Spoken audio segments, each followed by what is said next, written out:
మనతో పాటు మల్కాజ్గిరి ఎంపీ అభ్యర్థి బీఆర్ఎస్ పార్టీకి సంబంధించిన ఎంపీ అభ్యర్థి ఇక రాగిడి లక్ష్మారెడ్డి గారు మనతో పాటు ఉన్నారు. ఇక ప్రచార సరళి ఏ విధంగా కొనసాగుతుంది, అదేవిధంగా గత కొద్దిసేపటి క్రితమే ఆయన నామినేషన్ దాఖలు కూడా చేశారు. ఎట్లా ముందుకు వెళ్ళబోతున్నారు ఎన్నికలలో అనేది అన్ని విషయాలు అడిగి తెలుసుకునే ప్రయత్నించారు. సార్ నమస్తే. ప్రధానంగా ఇప్పుడే నామినేషన్ వేసినట్టు తెలుస్తుంది. మీరు ప్రజల మధ్యలోకి వెళ్ళినప్పుడు ప్రజలు మిమ్మల్ని ఏ విధంగా రిసీవ్ చేసుకుంటున్నారంటే ఏం చెప్తారు?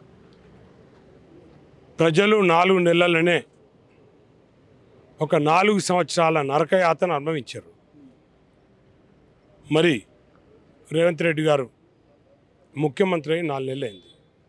మరి ఈ 4 నెలల్లో వచ్చిన 100 డేస్లనే అన్నీ ఏవైతే ప్రామిసులు చేసినో అని చేస్తా అని చెప్పారు. ఏ ప్రామిస్ చేయలేదు. 6 గ్యారంటీలు అన్నారు, వాటికి వారంటీ లేదు. అదేవిధంగా ప్రజలందరూ కూడా ప్రతి ఒక్కటి గమనిస్తున్నారు.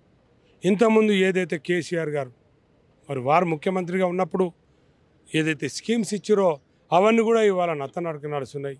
ఈ రోజున రైతు బంధు కూడా పడే పరిస్థితి లేదు. మరి ఎవరికైతే బెనిఫిషియర్స్ ఉన్నారో వాళ్ళందరూ కూడా డబ్బులు వచ్చే పరిస్థితి లేదు. కాబట్టి ప్రజలకు అర్థమైపోయింది మరి ఈ ప్రభుత్వం నడపలేదు, ఈయన రేవంత్ రెడ్డి గారు మరి రాష్ట్రాన్ని నడపలేడు. మరి నడిపే వ్యక్తి అంటే 10 సంవత్సరాల నుంచి వెళ్ళి ప్రతి ఒక్కరిని చూసుకున్న వ్యక్తి అంటే కేసీఆర్ గారు, మరి బీఆర్ఎస్ పార్టీ.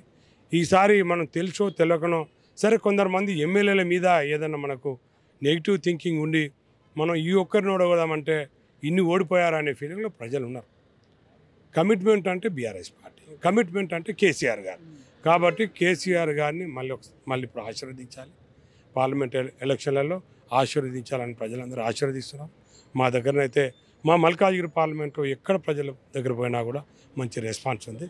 తప్పకుండా మంచి మెజార్టీతోటి మరి పోయినసారి 3,55,000 మెజార్టీ ఎట్లయితే ఇచ్చిర్రో అసెంబ్లీలో అదే మెజార్టీ కంటే ఎక్కువ కూడా మరి ఈసారి మెజార్టీ ఇస్తారని చెప్పి. సార్ ప్రధానంగా దేశంలోనే ఇది అతిపెద్ద పార్లమెంటు స్థానం.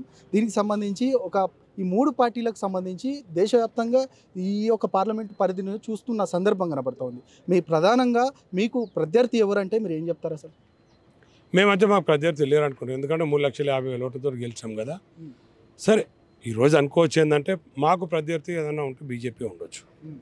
కాంగ్రెస్ గురించి మేము పట్టించుకోము. ఎందుకు కాంగ్రెస్ గురించి పట్టించుకోమంటే ఇంతకుముందు జరిగిన ఎక్స్పీరియన్స్ ఏంటంటే ప్రజలకు ఏడపోయినా కూడా మీరు కూడా స్టడీ చేయవచ్చు, మీరు కూడా సర్వేలో అది చేయవచ్చు. ప్రజలందరూ కూడా మరి రేవంత్ రెడ్డి గారిని గెలిపించడం, రేవంత్ రెడ్డి గారిని ఆశీర్వదించి మరి మా గురించి ఫైట్ చేస్తారని మేము గెలిపించడం. ఏ ఒక్క రోజు కూడా రేవంత్ రెడ్డి గారు మల్కాజ్గిరి పార్లమెంట్కి రాలేదు, ఏ అసెంబ్లీకి కూడా రాలేదు, ఏ నియోజకవర్గానికి వచ్చి పనిచేయలేదు. మరి అలాంటి ఆయనకు మేము అక్కడి నుంచి వెళ్ళి వచ్చిన కొడంగల్ వచ్చిన రేవంత్ రెడ్డిని గెలిపిస్తే మాకేం జరగలేదు, డెవలప్మెంట్ కూడా ఏముండదు. ఇప్పుడు కూడా వీళ్ళంతా బయట నుంచి వెళ్ళి వచ్చి ఇది ఖాళీ ఉందని చెప్పి వస్తున్నారు. మరి ఎవరైతే స్థానికంగా ఉండి ప్రజలతో ఉంటారో వాళ్ళ కోటేయాలని చెప్పి ఫిక్స్ అయిపోయారు. సార్ ప్రధానంగా రాగిడి లక్ష్మారెడ్డి గారికి ఎందుకు ఓటేయాలి? ఓటేస్తే నిజంగా మీరు ఏం చేయబోతున్నారంటే ఏం చెప్తారు? నేను స్థానికంగా ప్రజాక్షేత్రంలో ఉండేవాడిని. గత 25 సంవత్సరాల నుంచి వెళ్ళి ప్రజలలో ఉన్నా. నేను ఈ రోజున ఎంపీ అయితే ఎంపీ టికెట్ ఇస్తారని చెప్పి నేను ప్రజలలో లేకుండా లేను. నాకు ఎమ్మెల్యే టికెట్ ఇచ్చినా నాకు ఏ పొజిషన్ వచ్చినా రాకున్నా 25 సంవత్సరాలు నిత్యం నేను ప్రజలలో ఉన్నా. ప్రజలు నన్ను 4-5 కాన్స్టిట్యున్సీలలో చాలా దగ్గర నుంచి గుర్తున్నారు. నాకు జరిగిన అన్యాయానికి మొన్న ఈ మధ్యన మరి నాకు జరిగిన అన్యాయానికి తప్పకుండా నన్ను ప్రజలు ఆశీర్వదిస్తారు. అట్లే ప్రజలు ఆశీర్వదిస్తారని చెప్పడమే కాకుండా ప్రజల గురించి ఇంతకుముందు నేను ట్రస్ట్ నుంచి ఇప్పటివరకు దాదాపు వేలాది మందికి నేను సహాయం చేసిన, వేలాది మంది నేను చదివించిన ఎడ్యుకేషన్ పరంగా. అలాగే వేలాది మందికి ఎవరికైతే మెడికల్ ప్రాబ్లమ్స్ ఉంటాయో వేలాది మందికి నేను ఆపరేషన్ చేయించడం జరిగింది.